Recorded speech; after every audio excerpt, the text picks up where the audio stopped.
माझं तर सर्वस्व हरपलंय,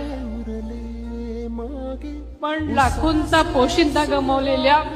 आणि आशेने माझ्याकडे पाहणाऱ्या या पोरक्या जनतेकडे पाहिल्यानंतर दादांचं स्वप्न, त्यांच्या कर्तव्याची जाणीव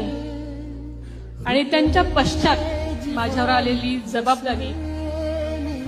या साऱ्यांच्या बळावर हे शिवधनुष्य उचलून तुमच्या सर्वांच्या आधारानं मी पुढे चालत राहण्याचा निर्धार केलेला आहे. मी आपल्याला माहिती की नेहमीच सांगत आले आहे,